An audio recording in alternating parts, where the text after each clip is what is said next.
Long before the iron snake slithered across the savannah, and before the birds of iron filled the skies, the people of Kikuyu and Mumbai lived in a world of spirits, omens, and deep mystery.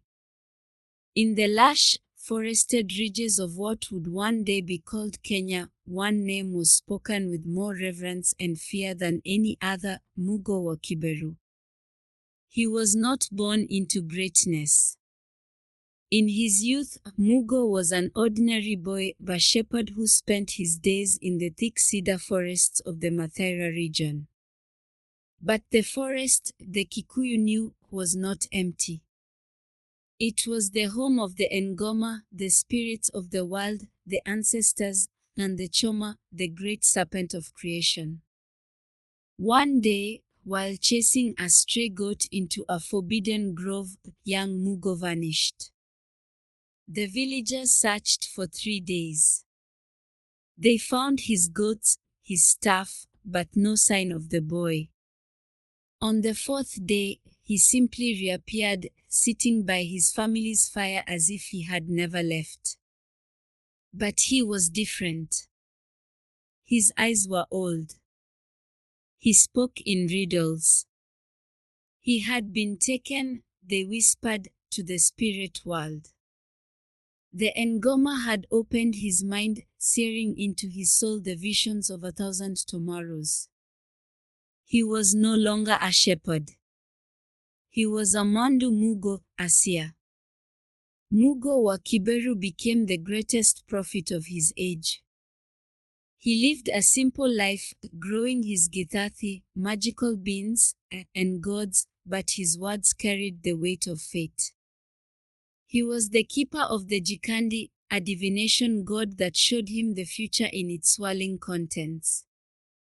His first great prophecy was one of warning. In those days, the Kikuyu were strong, numerous, and secure on their land. But Mugo saw a sickness coming. Not a sickness of the body, but of the mind. He foretold the arrival of a strange new group of people. They will come from a great water, he said, pointing east toward the Indian Ocean. Their skin will be the color of a pale grub, and their hair will be like the fibers of a dried gourd. They will be small in number at first, but they carry a terrible power. The elders scoffed. "We are warriors," they said. "No pale grub can threaten us." But Mugo shook his head. He described the newcomers with haunting detail. "They will wear clothes that look like the wings of a butterfly," he said, "and they will carry a long, fire-breathing stick that kills from a distance. Do not fight them with spears. The fire stick will swallow your courage." This was the prophecy of the Mzungu, the European. But his most famous prophecies were still to come. One evening, as he sat under a great magumo fig tree, his eyes rolled back in his head. The villagers gathered, holding their breath. "I see a great river of black ants," he whispered. "No, not ants. A great black snake. An iron snake.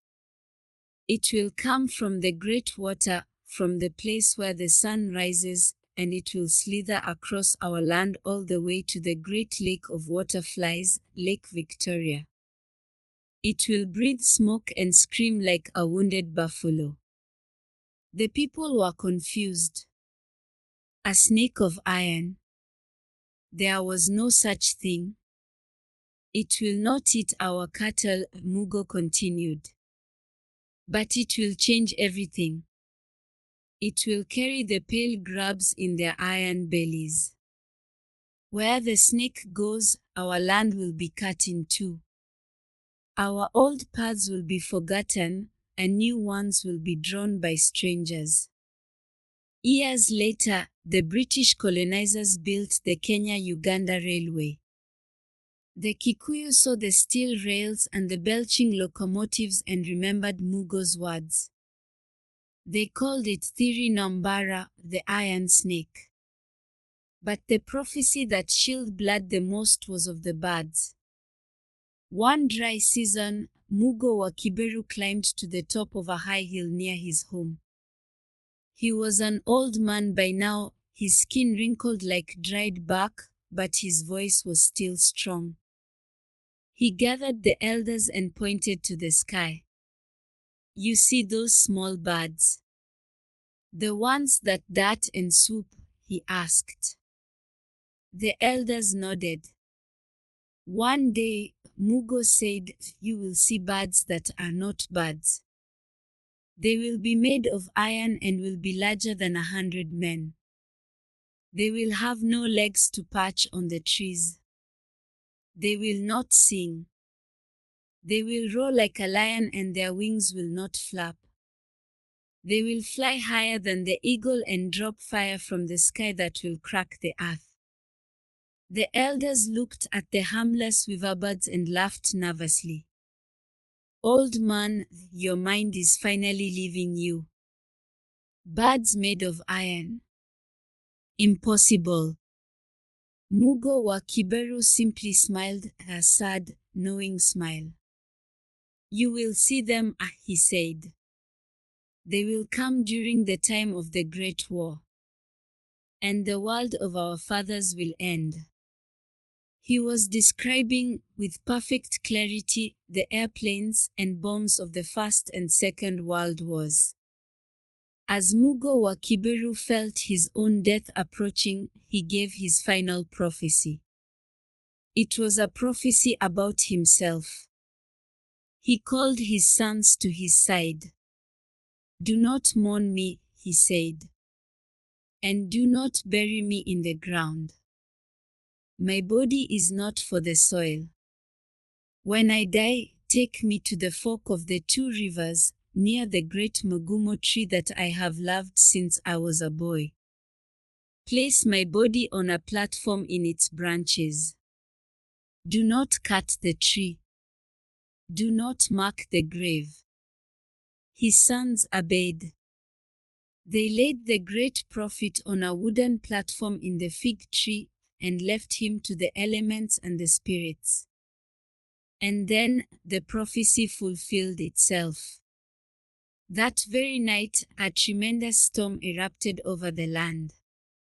The rains came down in solid sheets, and the earth groaned. Thunder and lightning split the sky. When the sun rose the next morning, the villagers went to the tree to pay their respects.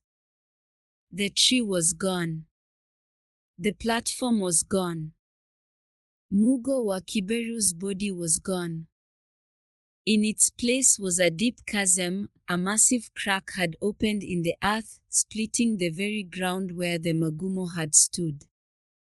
The roots, the tree, the platform, and the prophet had all been swallowed whole. The earth, it seemed, had come to claim its own. And so the story of Mugo wa Kibiru passed into legend. The Kikuyu tell it to their children not just as a tale, but as a testament. For everything he foretold came to pass: the white man, the iron snake of the railway, the iron birds of the sky, and his own mysterious departure into the belly of the earth. To this day, on the ridges of Kirinyaga, elders will point to the scar on the land and whisper his name. They say that when the world is in its greatest peril, the great prophet is not dead. He is only sleeping beneath the soil, waiting for the day when the Mugumo tree will grow again and Mugo wa Kibiru will return to lead his people home.